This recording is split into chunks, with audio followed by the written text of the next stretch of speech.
This episode is rated M for mature audiences. The views and opinions expressed on this show are those of the speaker and do not necessarily reflect those of the PFC Entertainment Network or any of the affiliates that make this show possible.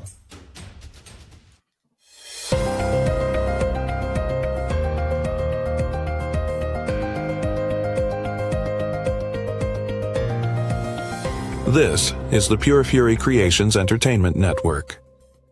Bueller. Now this baby hits 88 miles per hour. You're gonna see some serious... Surely you can't be serious. I am serious. And don't call me Shirley.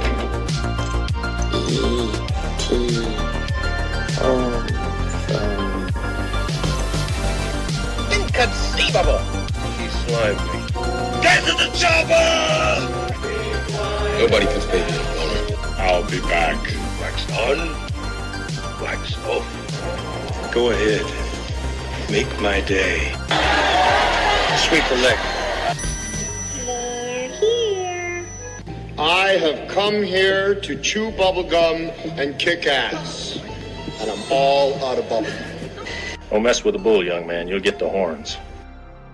This is Power Trippin' Through the 80s with Jason Klaus and Sean Grugel on the PFC Entertainment Network. And we welcome you to Power Trippin' Through the 80s here on the PFC Entertainment Network. Along with Jill Bain, I'm Jason Klaus. We certainly appreciate you tuning in here this week. And right out of the gate, let me just go ahead and say I am an idiot. Okay? And here... Let me explain why. Because last week, you and I, during the course of the episode, we got it into our minds that based on what we had talked about, and it was these urban legends and things of this nature on various movies and sets and things of this nature, Poltergeist came up.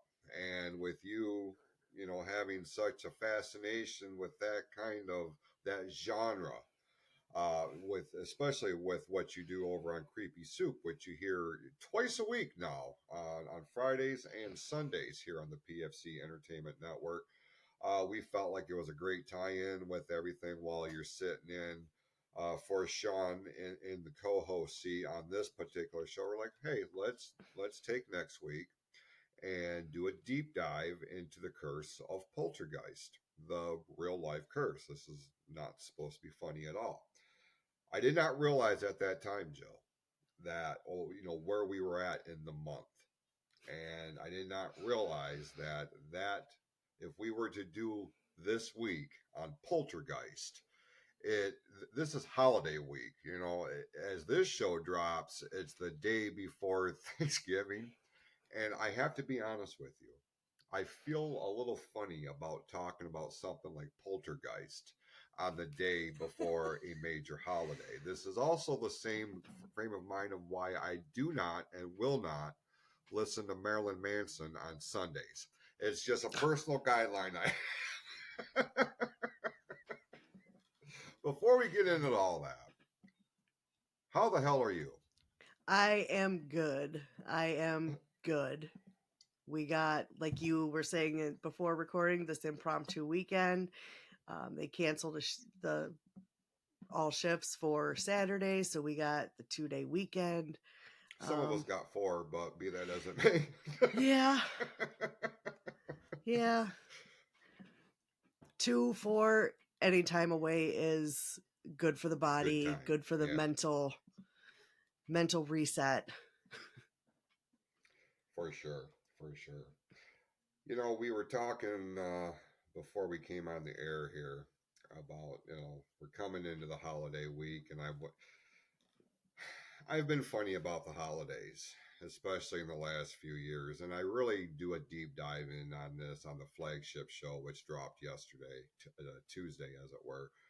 So go ahead and check that out in the archives. I don't have to spend a tremendous amount of time about it here, but with the holiday coming up tomorrow, this Thursday, being Thanksgiving, like we are right in the start of the holiday season for a lot of people. Again, mine started back on November 1, but We are in the holidays season, and with this, I have learned some very crucial things that I feel like I can share on the show that will give other people a heads up before they embark on different activities that coincide with celebrating the holidays. For example,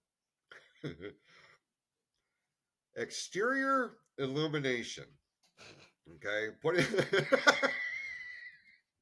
Jill, I love the fact that I just say those two words and you already started chuckling. Decorating the exterior of one's homestead, right? Mm-hmm. Now, back when you and I were kids, exterior illumination options were limited. Would you agree Yes. with that? Very, very much limited. You had C9s, or you just had your regular white light bulbs, right? Mm-hmm. That's Yep. pretty much what you had. And then you had your ceramic little figures that you plugged in and they sat on the ground. And, over the course of time, as everything does, everything has evolved, gotten bigger, gotten better, got this, that, and the other thing. I don't know the last time you went and actually, with a clean slate, went to a store with the purpose of purchasing lights to decorate the exterior of your home. But the number of options is overwhelming. And I realized during my third trip back to the store that I feel like we're being played. And this is a subconscious, this is a low key effort by the manufacturers of these sons of bitches to force us to get reacclimated to our ability to read. Okay? Because box art is very crucial in terms of your presentation. Mm-hmm. So you're looking at the box art and you're looking at what pops off the box. Because when you're looking at a from ceiling to wall shelving unit of nothing but lights, you got to look. And now they'll put pictures on there if they're smart. But you look at one white light box and you look at another white light box and you think that since they're together, they're going to be the exact same things. I'm here to tell you that people don't always put shit back where they belong. And you're looking at the picture more than the actual words. You purchase all the stuff. You get halfway through your decorating only to find out that there is a difference between warm white lights and cool white lights. Yeah, I got hosed twice. You would think that I would have learned the first time, but I was in a rush. And this particular issue, Jill, I took a picture of the box before I went, and I matched it up, and the only difference was one little square in the bottom right hand corner that demonstrated that this was different than the other ones. I'm like, you motherfuckers. Dirty. Dirty, right? Dirty. What are we doing? That is dirty. I have, growing up, raised by my mom, she never decorated the outside of the house. I grow up, I get married, and I think we are going to decorate the outside of the house. Nope. Never. I mean, a wreath, something like that. But I've always wanted lights and things like I have so many spools of like the ones that come on the spools upstairs in storage that I wanted specifically for decorating the outside of the house. And they just sit up there. Why? Because I don't have the time to do it and nobody else wants to do it. No. Shouldn't have told me that. Should not have told me that. Now, this is something I bought a couple years ago because look, I am an online shopper. And it's one of those things that you put in the ground and it just casts like stars or whatever. Yes. I think so I bought one of them and left it super simple to hook up, right? I left it by the front door and so many times reminded my husband, my son, whoever, hey, hook that up. Because we can't have lights around the porch. Let's at least have that. No, it's my son called me upstairs week and a half ago and said, I think you got this for Judy a couple years ago for Christmas. And I'm like, I am missing one of her Christmas presents from a couple years ago. So I open it. I'm like, it's the fucking lights that are supposed to go in the ground. So it goes on the house. Yeah, still in the box right here. I opened it up and I went, son of a bitch. He took it upstairs so I'd forget about it. And it worked because I forgot about it. Okay. Listen, here's the thing. If you want the spools of lights that you have that are in storage that you bought specifically for your... Wait a minute. Let me back this up a little bit. Because this is a very crucial piece of information. Do you have a tall house? It's 2-story. Okay. We'll make it work. Because I'm scared of heights is what it is. But like I will swallow that shit if it comes to exterior illuminations. As a sidebar, I was talking to a guy that I graduated with that I ran into at the store the other day while I was there shopping for lights. And I mentioned exterior illumination. Do you know that guy had no fucking idea what I was talking about? He thought I was talking about some sort of science or something, which could be true when you're dealing with this kind of activity. But in this context, this is not what this means, and I could not believe for the life of me that he just did not understand what I was like, why are you looking at me like I have a second head growing off my shoulders? I was like, what aren't you getting? He's like, exterior illumination. But, bro, we are near 50 years old, and you don't know what the fuck that means? Putting lights on your house, decorating your house for Christmas. Yeah, lights outside. Oh my God, I thought it was blah, blah, blah. You need to calm the fuck down, man. Don't be telling people where you graduated because it makes us all look stupid. Yeah. In fact, go on Facebook and change your shit right now while I'm standing here because I can't be associated with this. I just can't. Anyway, get back on track here. I say that to say, we will come decorate your house, and we will film this motherfucker, and we will turn this into a PFC YouTube special. Decorating the Banes. Yep. We can make that happen. Although I am a big fan of those spotlights that you just stick. I mean, Jesus Christ, whoever came up with that, brilliant, is a genius. Yeah, and when they first came out, I was actually working at Rite Aid at the time, and they came out, and I'm like, that is the coolest thing, especially. Like that would have been great for my mom growing up, single. She didn't have to go out there and worry about hanging lights on the eaves or any of that shit. She could have just popped it in the ground and called it a day. Because the inside of my house growing up, she started dragging everything from the attic just before Thanksgiving.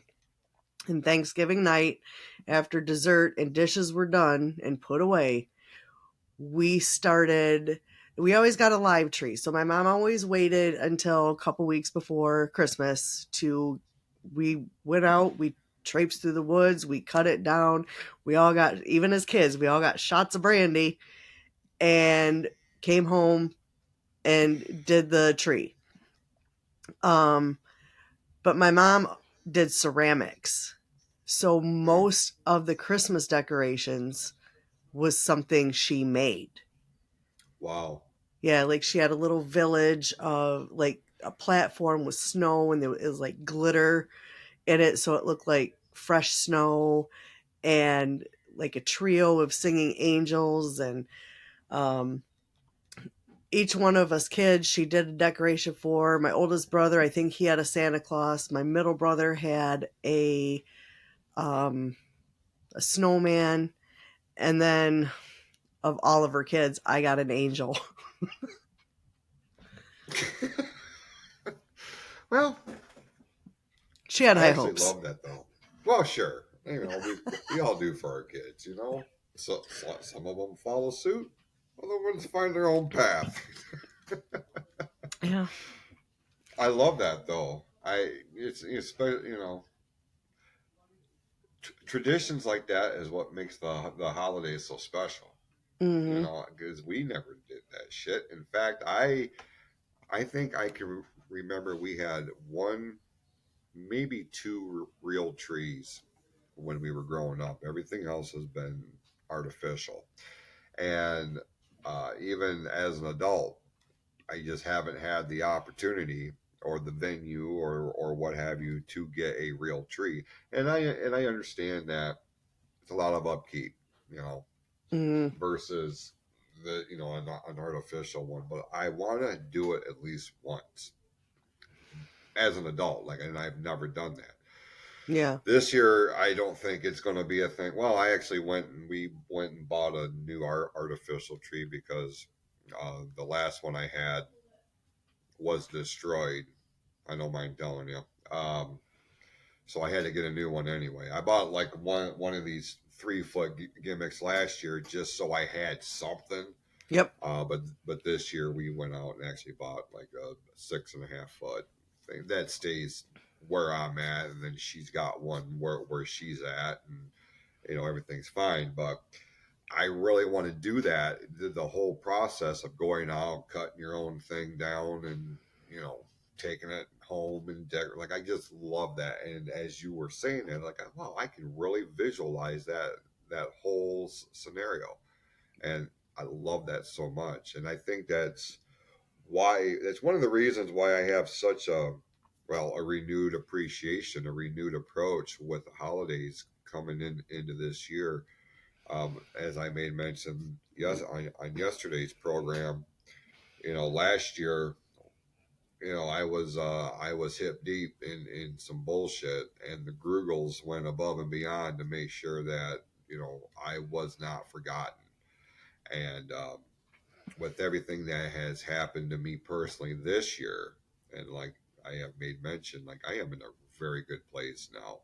So coming into this year, like I have that renewed sense of happiness, anticipation, excitement. Like there's all these things I want to do during this season. And it's not specifically just for Christmas. It is a new thing for me. We're coming into this week, coming into tomorrow with Thanksgiving and everything. Like, man, I for the seemingly for the first time in my life, I get it.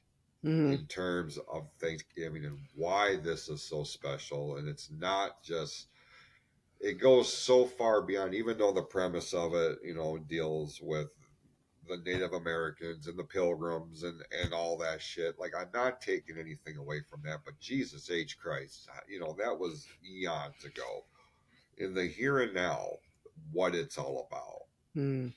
Giving thanks, appreciating what you have, being thankful for what you have, spending that time with your friends and your family and your neighbors and things of this nature. I haven't had that feeling in a long time. And I can trace it back to the year we lost my mom and how everything was fucked up between that time, and then we lost Jeff in 2020 during the pandemic era, where we almost had to get permission to have gatherings from the government. And I'm not even going to get into all that bullshit. But then after all of that, I went through my own season of hell. And now, as we're coming into this year, I can finally take a breath. I have a lot of weight off my shoulders that I had been carrying for quite some time, and it's I get it now. I really truly do, and I'm almost low key pissed at myself that I didn't put more emphasis on what Thanksgiving was until now. You know, how many years have I just like I overlooked it for Christmas, you know, because I am Captain Fucking Christmas. Yeah. I don't know, but I look back and I'm like, dumbass. So now I'm on this renewed mission. Hey, get excited about Christmas. I'm all about that. I'm right there with you. But we do need to acknowledge and respect what happens on the fourth Thursday of every November. Do you have any kind of traditions or anything that you do with your family or that your family did when you were growing up, specifically around Thanksgiving, or no? Well, like I said, it was after dinner and everything. And of course, anything that was already on display, like my mom collected bells. Then she went through a phase where she collected like teacups and saucers. So she had like shelves with that on. All that shit came down, wrapped up, put in boxes. All the Christmas stuff went up. But as far as, I mean, it was always the traditional Thanksgiving dinner. My dad worked in a theater, so they were open 365 days a year. So my dad had to work Easter, Thanksgiving, Christmas, everything.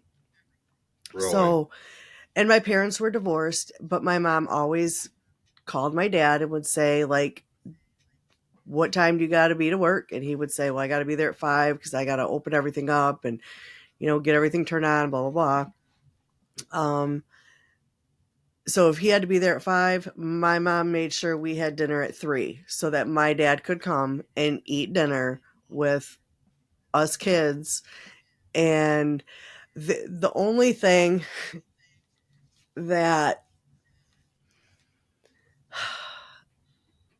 it wasn't necessarily a tradition, but every so often my birthday falls on Thanksgiving. I'm not a big turkey eater. So my mom would say, what do you want as the main dish for dinner this year? And I always picked roast. So she'd throw a roast in the slow cooker and we would have roast. That is absolutely wonderful.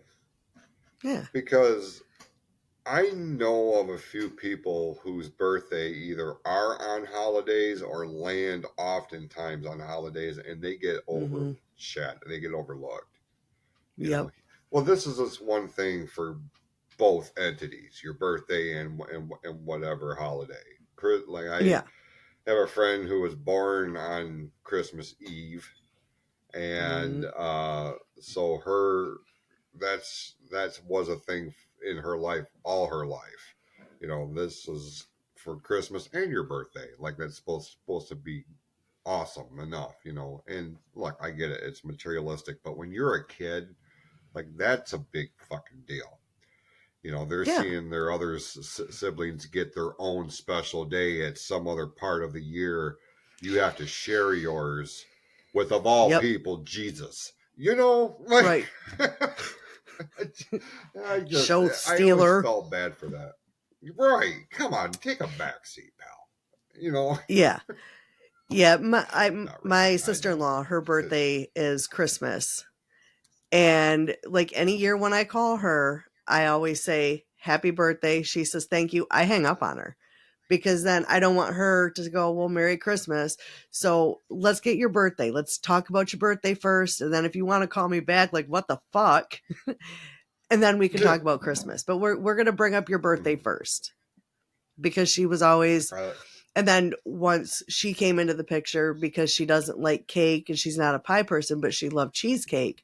So my mom would specifically make her a cheesecake for Christmas dessert. So that is so special. And I love when people go the extra mile for that to make sure that you feel special on your day.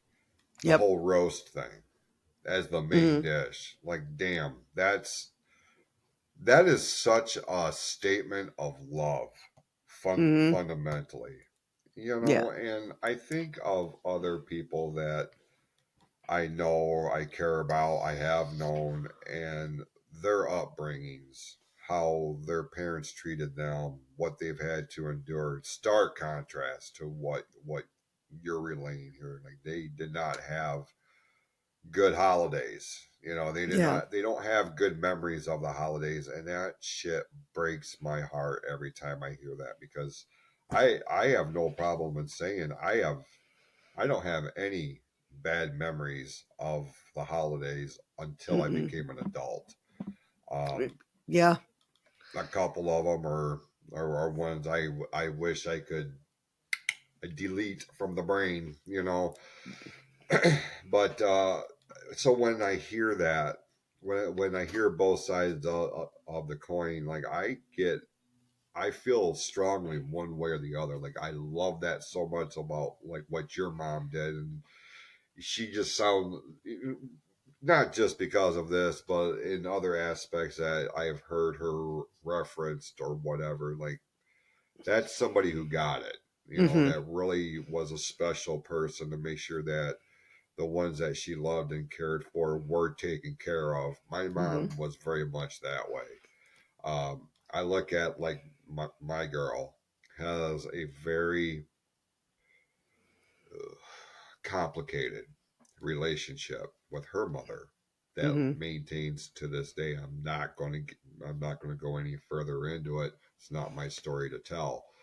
Um, but it is a polar contrast to what I grew up with, and and seeing how she emerged as an individual because of that environment and still becomes the amazing woman that she is, with so much love in her heart. She could have very easily bottled that negativity up Yeah. and let that dictate how she conducts herself and interacts, and it's not.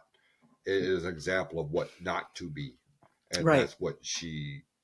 that's how she harnesses that. Not to say it hasn't fucked her up in a way or two, because it's It's going to do that, yeah. right? So it's like it's one of those things where this is where you really take this time to be thankful for the good that is in your life, because how many people do you know, they're always pissing and moaning about something? Now, to I can us, think of a it's minor. couple. I can Yeah, think of a right. couple. To us, it's like, man, get a grip, take a Mm-hmm. breath. In the grand scheme of things, this is a blip on the radar. Yep. I realize at the time, it's the earth is the sky's falling. Like, I understand that's how it feels, but it's not. Let's let's calm the fuck down, Yep. take a step back, and now look at it. What can we do here? Now, before we came on the air, and I stopped you in mid sentence because you were about to tell a story.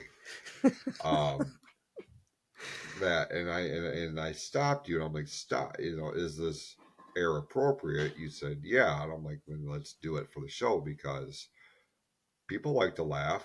I'm a big fan of the slapstick. So if you have an amusing story, I am all ears. The floor is yours. Yeah, it's pretty fun. And like I said, Rachel will have me tell this. If I had to tell it to someone, I want to say within the last week, she's like, "You gotta tell her. You gotta tell her." So, and I want to say it was probably around Thanksgiving time, and maybe it was something to do with that. But we had a potluck at work, and I personally, like, as I get older, and I've seen other people's kitchens. I know I've seen people that have let their cats walk on counters and things. So I am very picky about whose food I will eat at a potluck. I might even really like you, but if I think there's something. Okay, so anyway, it was when the trim shop was upstairs. So Okay. we were having a potluck of some sort, and I had become an AR, and someone else had my job. And this was she's, thank God, went back to her home shop, but she was something. She was something. I'm just going to tell you her nickname. I gave it to her was Funky Whisker Biscuit.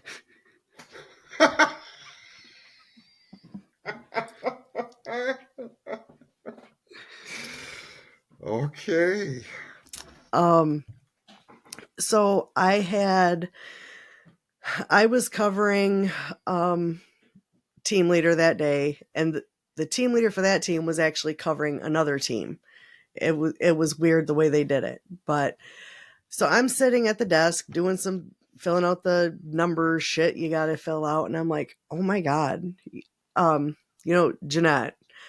Well, Yeah. her job was right by the team leader's desk, and I'm like, she has got some gas today. Like, it smelled like it was bad. Well, she thought it was either me or the guy next to her. So, and we had this conversation later. Well, when we opened up the crock pot that Funky Whisker Biscuit had brought, I realized then it was the pulled pork that she brought. Oh. Yep. And people were eating it.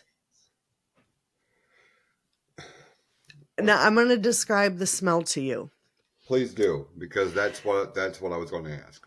Yes. Okay. You've had children, so you've had those explosive. If you're eating, I'm sorry. Maybe put the fork down for a second, because this is going to get maybe a little graphic. But like when your child has eaten something that makes it like explosive and it already smells like sewer, you take about 5 of those, tie them in a bag, and set them out in the sun, and then throw it in a crock pot. Oh dear God. That's what it smelled like. Okay, we froze. I froze. Jill, you froze up.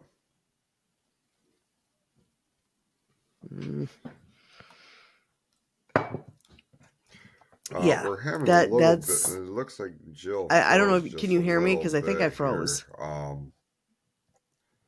But holy shit, that. Let's see if we can get her back on here.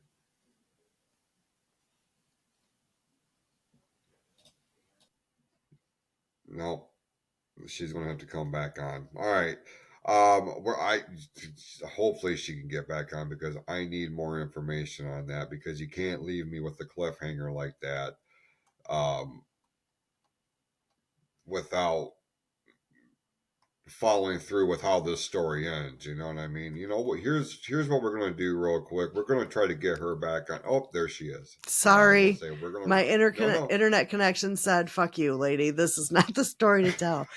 So that it was a horrible smelling. And I can even remember going to our group leader, and I said, you better have some medical passes, because there's going to be some bubble guts going on, and you're just going to need to let these people go.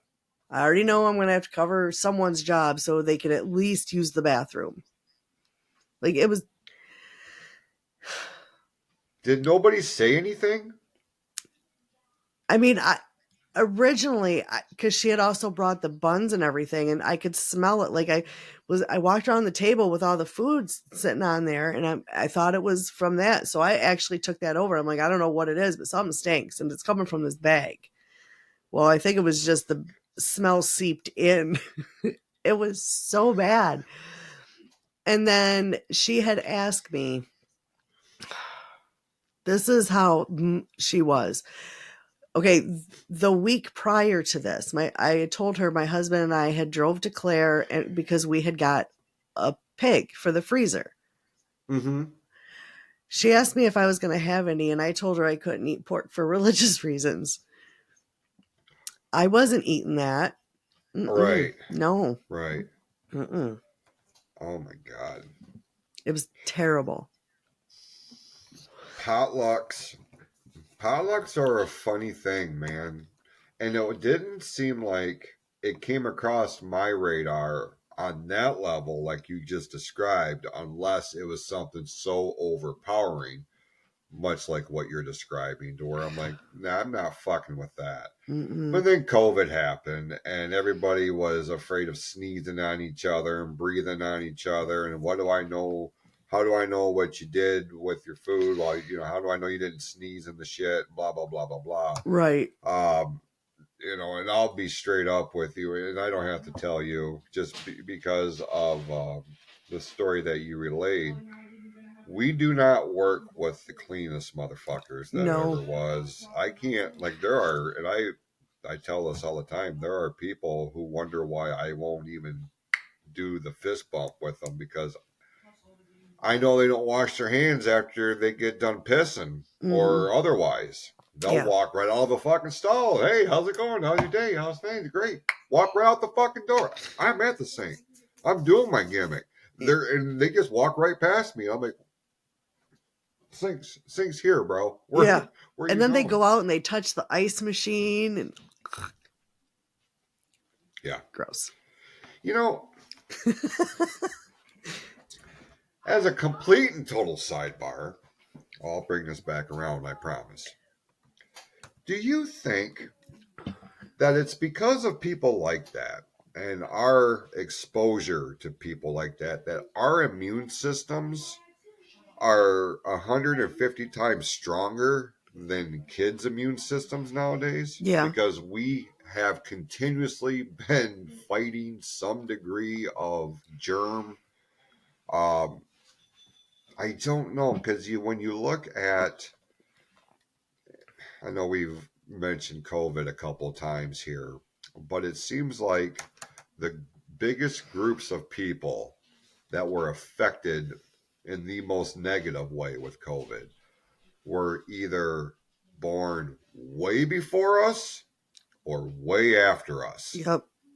Our contingent, like, it's not like we were immune, but our demographic didn't get hit like the demos on either side of us. Do you feel like there's, because of them sick fucks, like we just described, the non-hand washing after you piss type of people, and letting your cat walk all over your shit while you're preparing food? This is why we're going to live forever. Yeah. I mean, I think it's that, and, we drank from a garden hose. We had a 5-second rule, but let's face it, sometimes we couldn't grab it in 5 seconds. So maybe a little bit of dirt did collect on it. And I think that makes a huge difference. And like, I will knock on wood, because I haven't been like knocked down, drag out sick. I want it'll be close to 4. When January rolls around, it'll be about 3-ish years. Because maybe it was 21. I don't remember, but I know I did have COVID. But then there was this whole thing where women were not testing positive for COVID, but when their antibodies were tested, it tested that they had COVID. Weird. Yeah. And I was one of those cases, and like, I had everything except I didn't lose my sense of taste or my sense of smell. In some cases, it's a good thing. But yeah. Can I tell you that if I had COVID, I didn't know it? I never got sick. Yeah. Never got sick. See, and like, I knew I was sick because that Friday, I never get cold at work. Like, I'm always, because we're moving, so I'm always like sweating. I see people in hoodies, and I'm like, what the fuck are you doing? But whatever.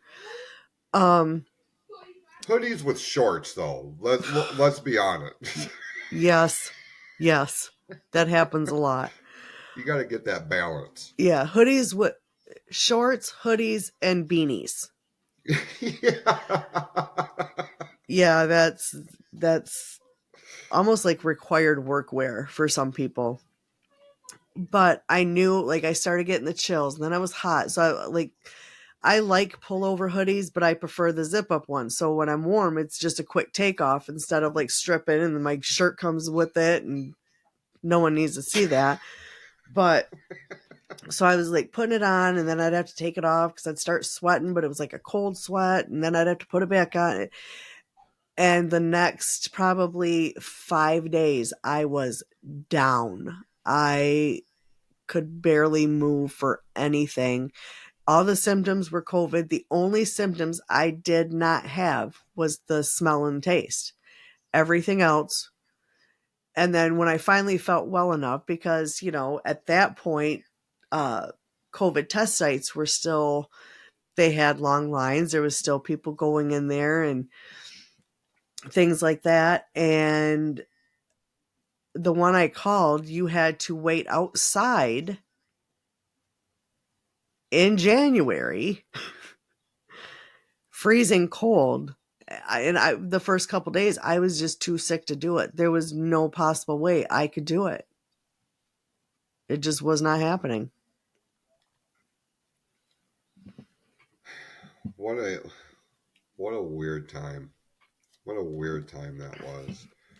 I feel like that's going to be one of those things we're going to do a deep dive in, probably at some point in the next year, have it be the 5 year mark since all this shit came to surface and all this. So, but I forgot about testing sites until you said that. And there's a lot of things I'm sure when we go back and revisit that time, and man, I forgot that was a thing. Mm-hmm. The naval ships that pulled into the New York harbor to carry the dead bodies out of New York City. Like, what the fuck? Yeah. Are we doing right now? Yeah. But anyway, I can't tell you the last time I've been knocked down sick. If I go down, it's a physical thing. Like my muscles, I told you off air, like my lower back every once in a while, it will just lock right up and I don't move. I can't feel anything from the waist down. I can't feel my legs. It takes a minute to work that shit out. That's aside from muscular aches or pains, I don't get sick. And, yeah. Knock on wood for sure. But I've turned it into a joke. I've turned it into a gimmick. I'm immortal. I am not. You motherfuckers are stuck with me because I feel like $1,000,000 for by and large, internally. Yeah. Aside from my some every once in a while aches and pains will creep up, and I attribute that to 30 years in wrestling. It's just now starting to catch up. Been very fortunate in that aspect. That was a tremendous sidebar, so let's bring it back to Thanksgiving here. My other question is this, and I've posed this to just about anybody that I've had conversations with. Where are aside from a handful that immediately come to mind that I have incorporated into my every year traditions and things of this nature, why are there not more Thanksgiving movies and TV specials? That I've heard that question honestly a lot. Like people are like, let's not skip over Thanksgiving. And I get that, like, not a lot of people really give a shit. Me, I do. I like food. I got the whole reconnection thing, so hopefully that don't happen again. I don't know No, why. I Like, heard you. it's irritating me that um like me, I like food. And like when I was younger, it was a huge production. Even if it was just us, my mom, 3 kids, and my dad stopping over, there was, the whole typical spread. But then my mom always did like the relish tray, and she would do a fruit tray, and not go buy a fruit tray. She prepped. Like she prepped. the homemade stuffing, just all of it. And my mom never had lumpy gravy. My mom never had runny gravy. Like hers was always perfect. Never failed, always perfect. And so like for me, like again, until like we started having kids, it was just my mom, me, my brothers, my dad. And I just remember looking forward to sitting down with everybody. And not every year, but every once in a while, my mom would start like the "What are you thankful for?" and we'd have to go around the table before we could eat, that kind of thing. So like there was like those kind of traditions that we did, but and then my favorite part was getting to the decorating for Christmas, because I know once we start decorating and a couple weeks after that, we're getting a tree, and then once we get the tree, I know what that means. So Yeah. like it is the kickoff. And when we were young, I don't remember Black Friday being a thing. No, not. I knew my mom went shopping every year on the day after, but I didn't know why. And it wasn't until I became a teenager. Well, that's when what I feel like the marketing known as Black Friday started to become prominent. And I was actually going to use that as a transition to see, because Black Friday has been incorporated with Thanksgiving traditions for a couple generations now, Yeah. up until online shopping became so prominent. Thank you, Amazon, for spearheading that effort. Yeah. Um, which is bad because it not forced, but it prompted stores, these big box stores, your Walmarts and Best Buy and things of this nature. Like these bitches were going to be open on the actual holiday. Now, when we were kids, unless you were a gas station or something along those lines, your ass was closed Yep. on that Thursday. There Yeah. was no Mick anything. You weren't going to Meyer. You weren't going anywhere. You were going to the gas station if that gas station had the people or they designated that they were going to be open. Yep.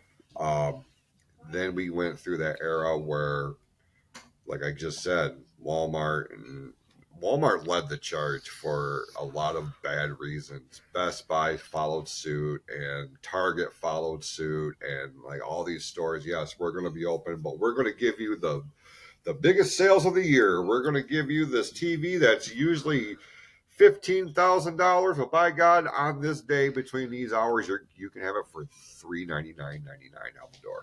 Yep. Fuck off. You put monetary gain. You put more emphasis on monetary gain over family time, and that makes you a complete and total fuckhole. Yep. I To agree. force people to do that. I agree. And I do remember I think at the time we only had Judy. And there was now Judy don't like me saying it, but Judy's 32. One year they had the TV VCR combo, and that was at the time all the rage. Well, she had so many of her own movies that like my mom bought her, my mother-in-law, my stepmother-in-law, all these people would buy her movies. And she had so many, and like if I wanted something, of course, as a mom, I'm giving up my TV time for you. So we just anyway, it was like the day after Thanksgiving, and that was like my first remembering of any type of big sales after Thanksgiving, because I never really paid attention. And my husband got up nice and early in the morning and he went to Kmart because this TV for that day was like $39. And he came home with the TV, very flustered. He's not a shopper. And he said, I will never do that again. I thought I was going to have to hit a woman.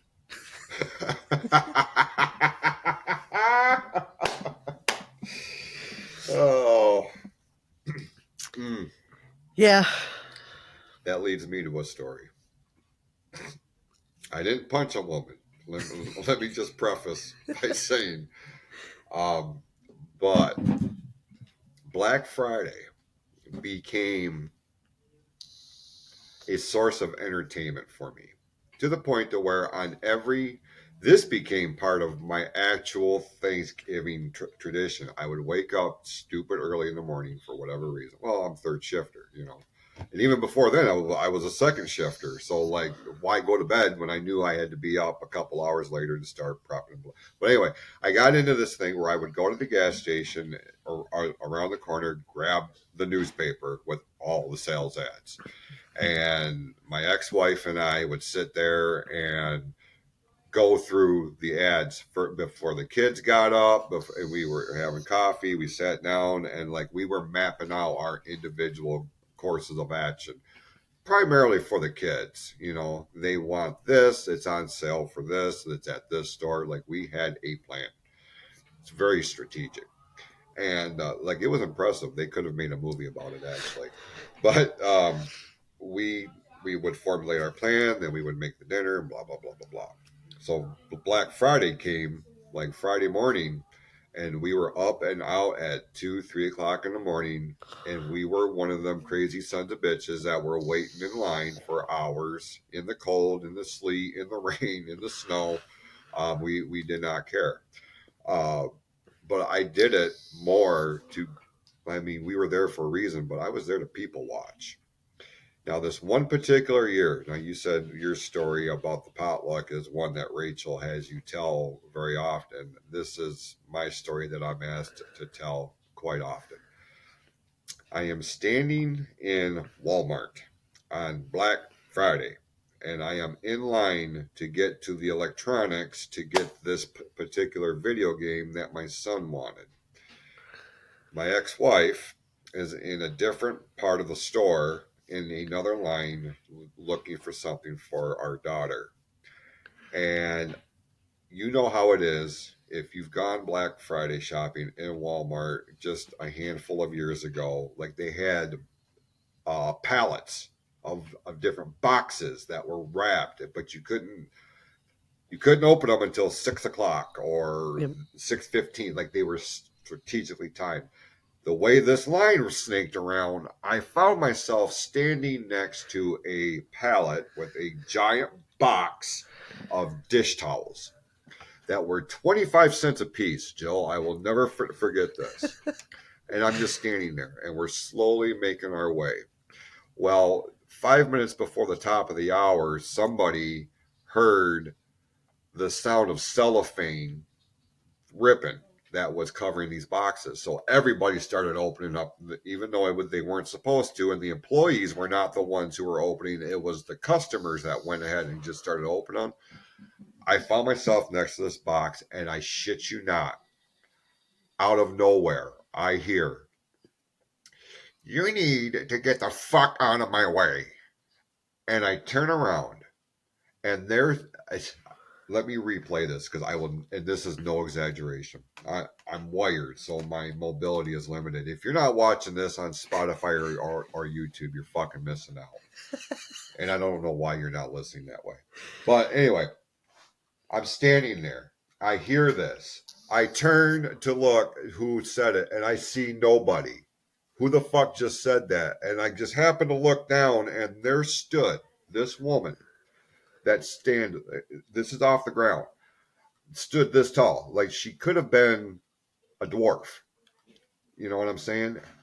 All of 65 years old, telling me that I need to get the fuck out of her way because she thought I was there for those 25-cent dish towels. And Jill, it is the closest I have ever come to cutting a promo on a senior citizen that would have started with, "You need to recognize who the fuck you're talking to. I am not here." Now, what I did say was, "Ma'am, I'm sorry. I did not see you. But I assure you, I am not here for your towels.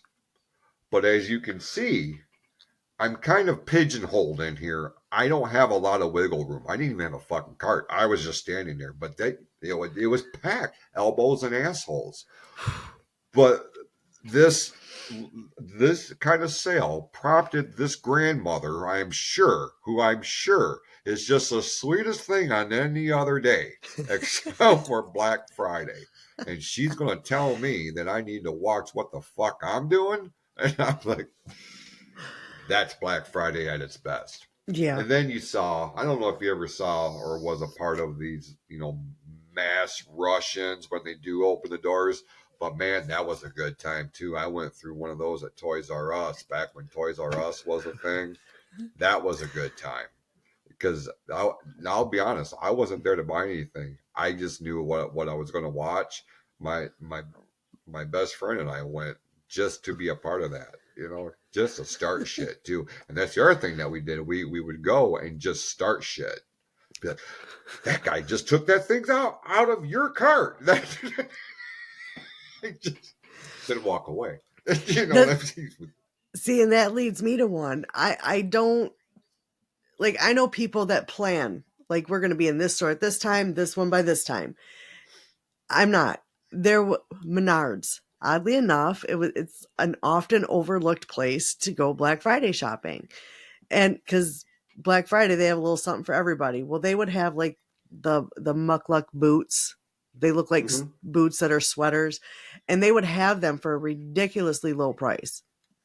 So I was like that, and then they had like big stuffed animals. Each got one for each of the grandkids, and well, we were so far back. By the time we got out front, there was no carts available. So me thinking on my feet, we needed one anyway. I went and got a garbage can with wheels, and I started loading shit up in that.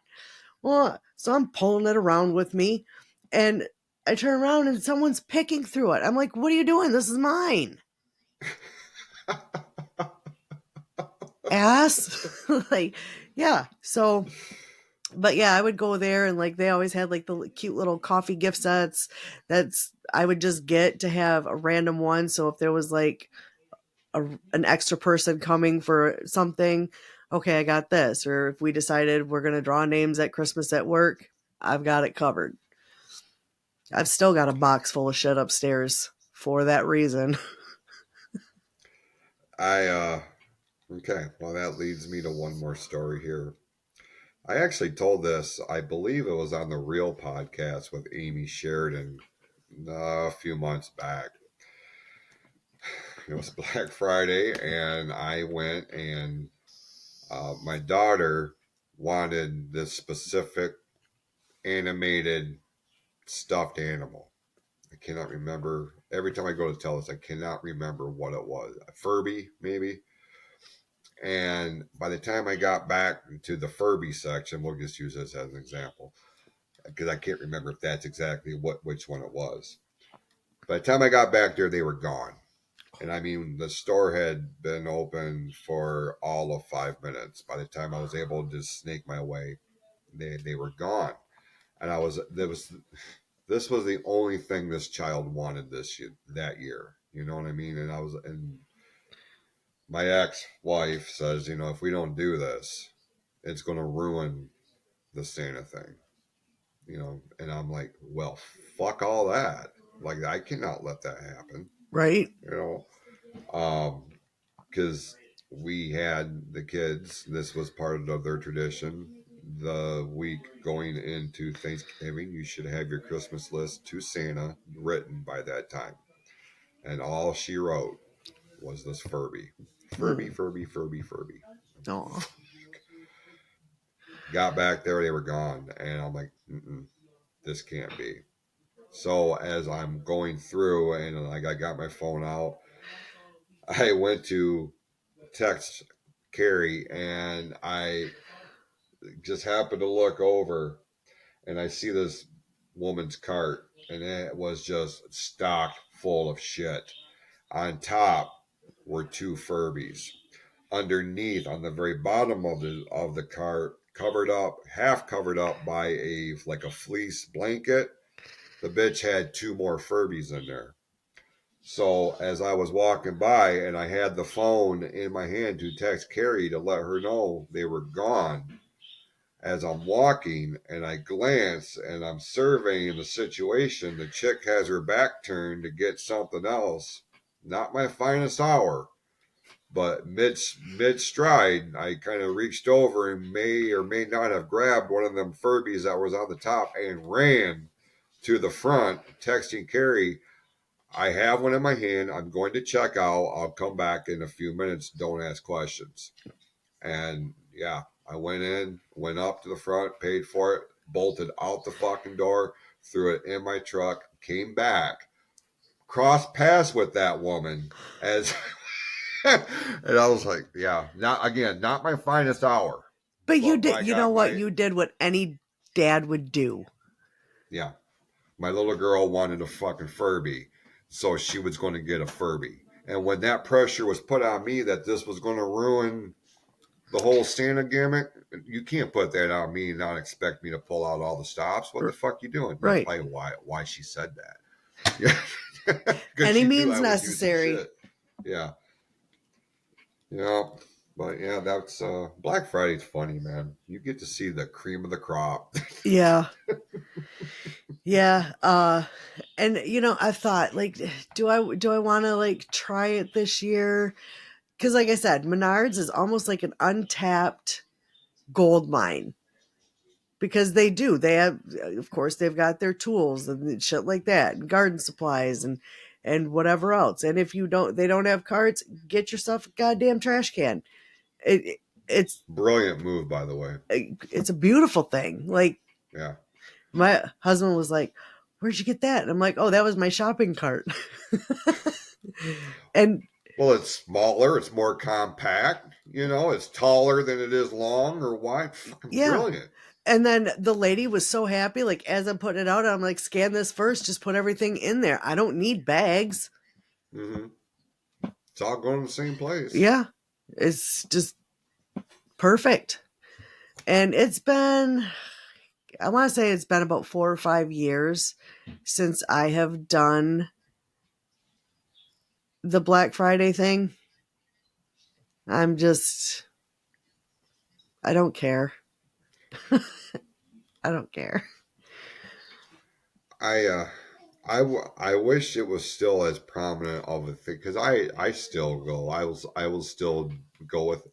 But it's just not exciting anymore because everything has transitioned to online shopping and Cyber Monday now. It seems like it's on the same level as a Black Friday, and it's like, well, that's not nearly as fun. I mean, yeah, you're getting good deals, and that's exciting, but you know, for me, I need that action. I need to come away from stories because, I mean, how cool is it to tell a story of you almost get your ass kicked by a 65-year-old 4 foot tall old woman over dish towels versus sitting for hours in a virtual weight room waiting for some lottery number to get called to get a fucking Xbox. Like, woohoo! That sounded like a good way to spend the day, but I get it too.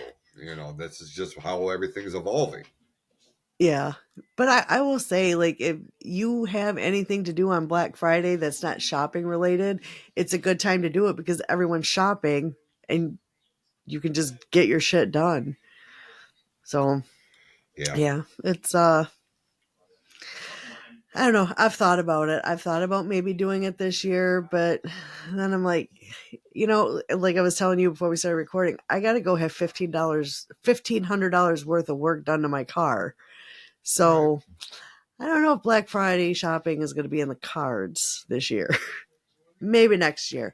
But we also we do what we call Diet Christmas, where everyone gets something and then we take that after like taxes and profit sharing and we do Marchmas.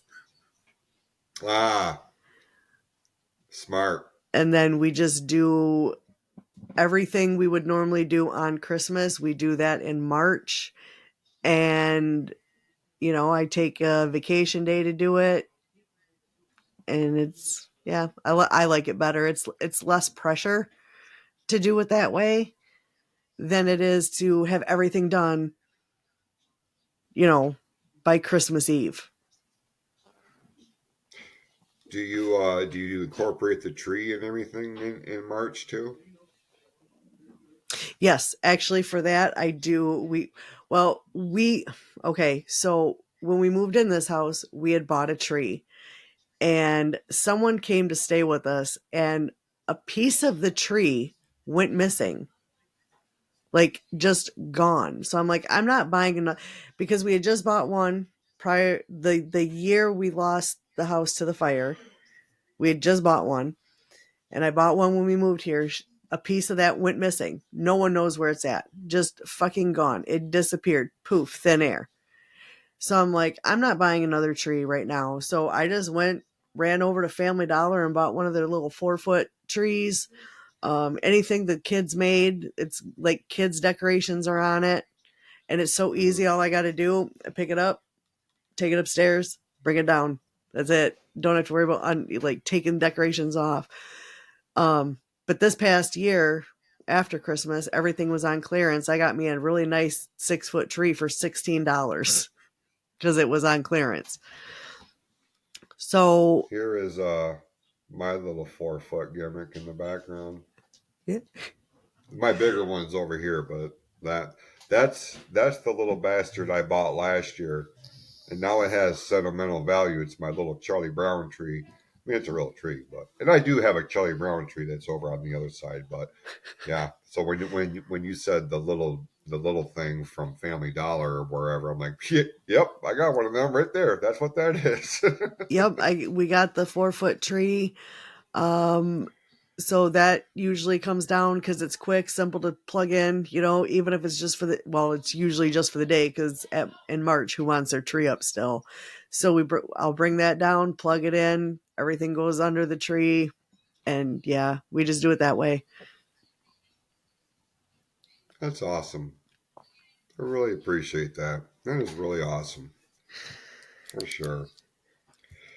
Do you have any, like for me, Wednesday I'll be watching Planes, Trains, and Automobiles because that is one of the few what I consider Thanksgiving movies that are out there. Aside from your Charlie Brown special, your Garfield special, again, will be incorporated on Wednesday.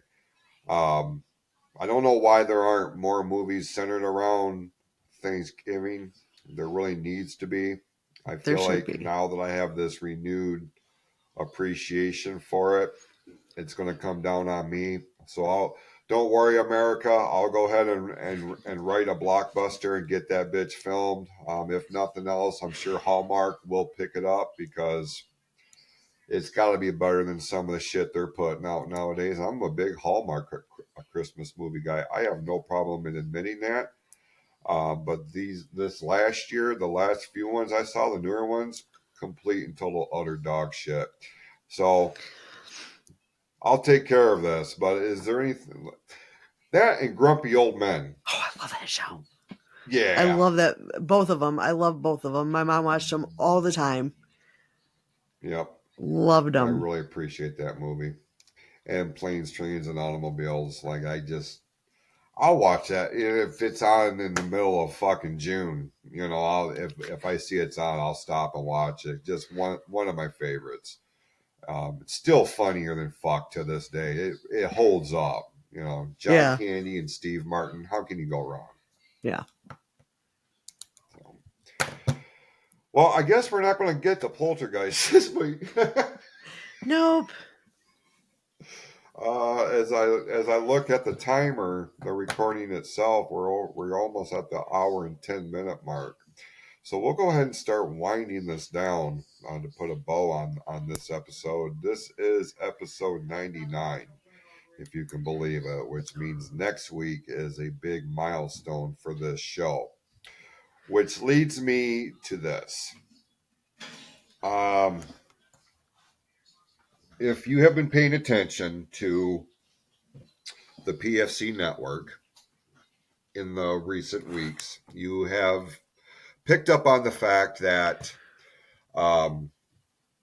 despite best efforts, it's difficult to navigate scheduling. It's difficult to navigate real life, because things pop up, things change, life throws curveballs. We could have the best well-laid plans on paper, but it don't take a whole lot of effort to put all that in disarray.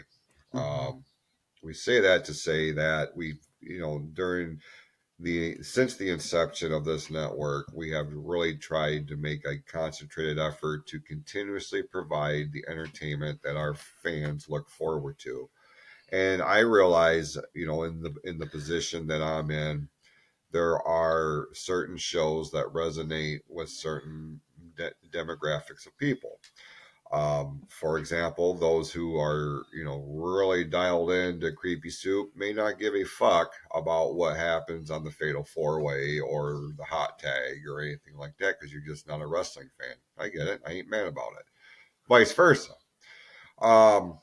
This show, however, is one of those universal shows, and there's so much interest in nostalgia, and this cycle seems to have landed right on the 80s.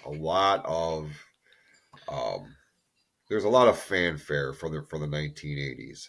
You and I, Jill, we grew up in it. We had a front row seat to it. We were on the receiving end of what the 80s had to offer. That's what started this whole show with Sean Grugel. Started with What If. And for the majority of 99 episodes, Sean and I have spent a considerable amount of time breaking down headlines, movies, TV shows, lists, all kinds of different content over the last handful of years, over the last couple of years here.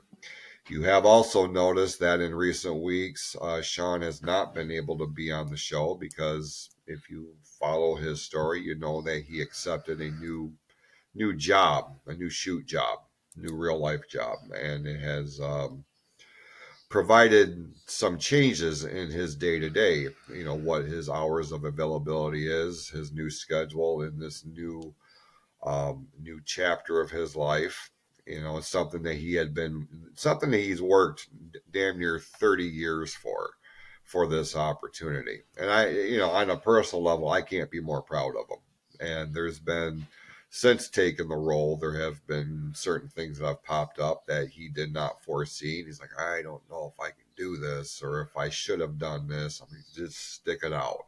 You've come this far. This could be a blip on the radar. Not saying dismiss it, but don't feed more into it than what's really there. Just because we're caught up in the emotions, that happens to all of us. Yep.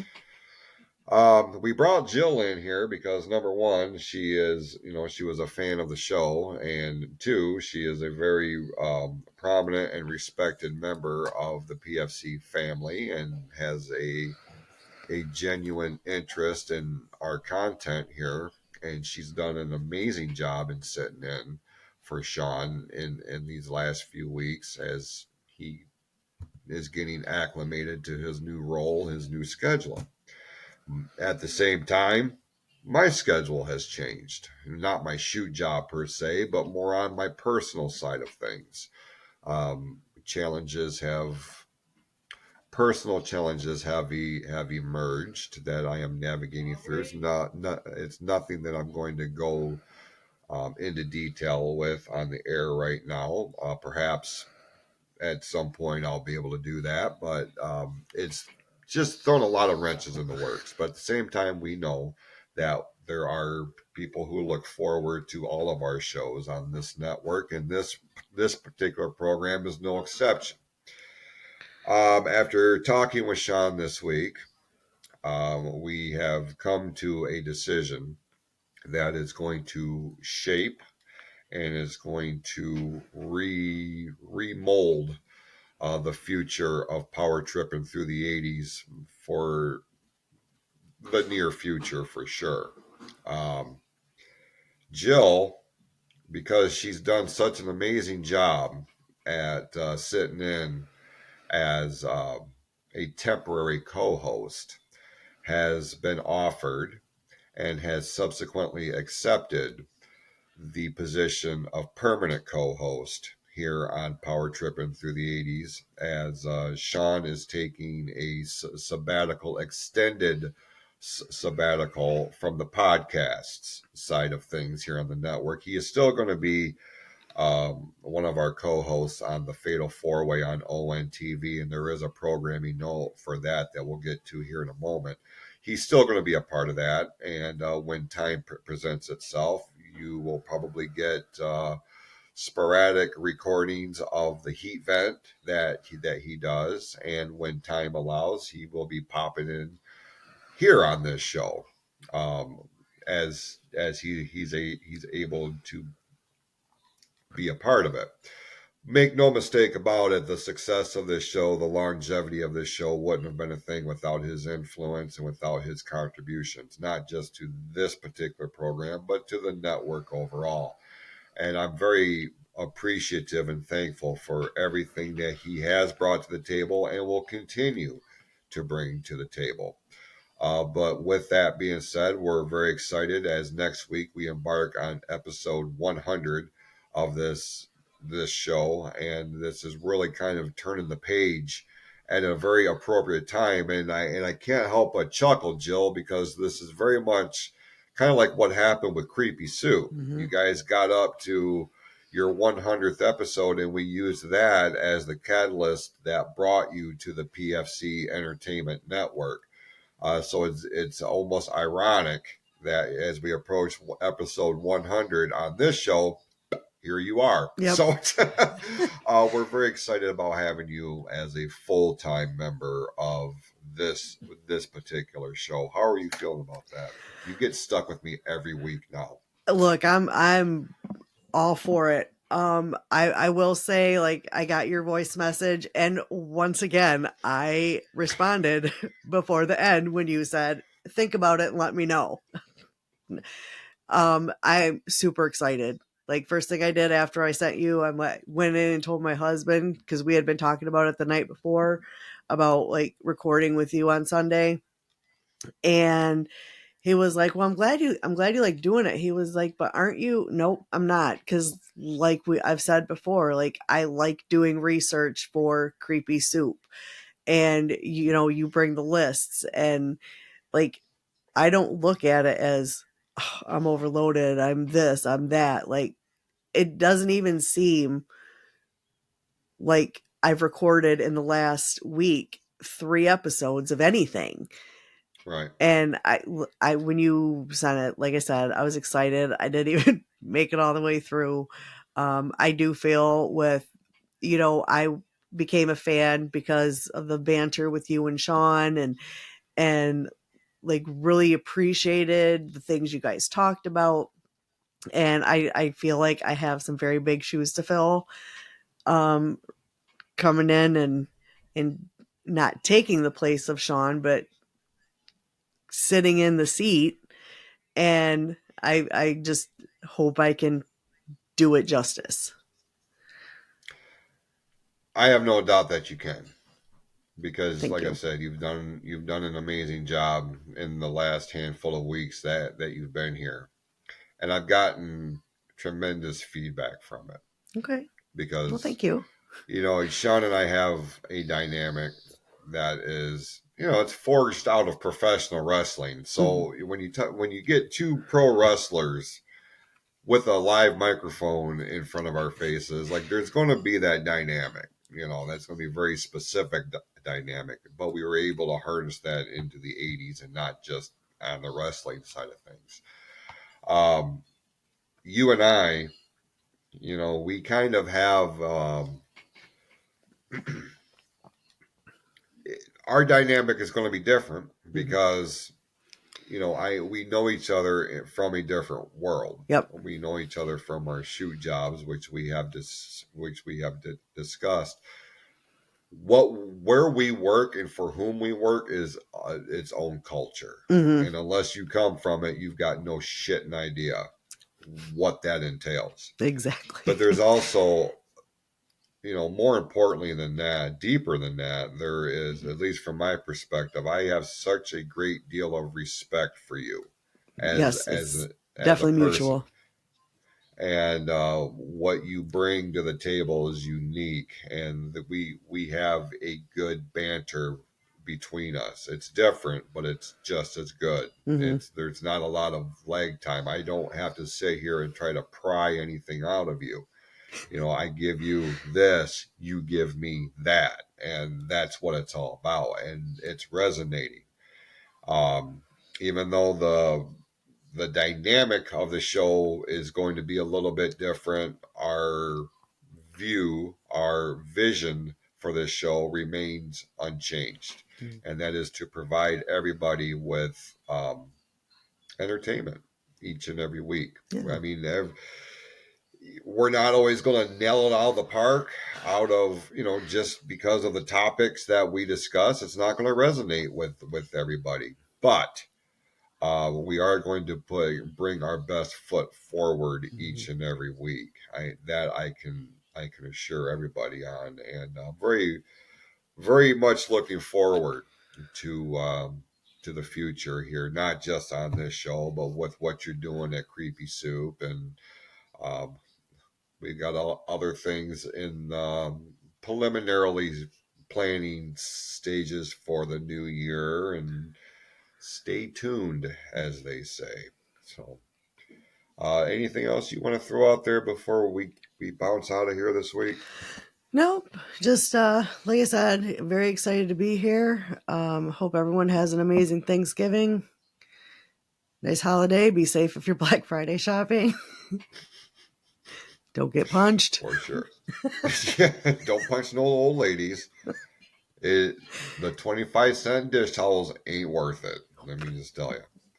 And if you're doing the potluck gimmick, do the smell test first. If it smells a little funky, there's probably a reason for it. So, in all seriousness, we certainly appreciate everybody tuning in. If you are looking for some great deals and unique gift ideas, can I encourage you to go over to pfcholidays.printify.me for all of our Christmas-inspired merchandise, or pfcstore.printify.me, one-stop shop for anything and everything from all the great shows here on the Pure Fury Creations Entertainment Network. For Jill Bain, I'm Jason Klaus. Have an amazing, happy, safe Thanksgiving. We'll see you next week right here on Power Tripping Through the 80s here on the PFC Entertainment Network.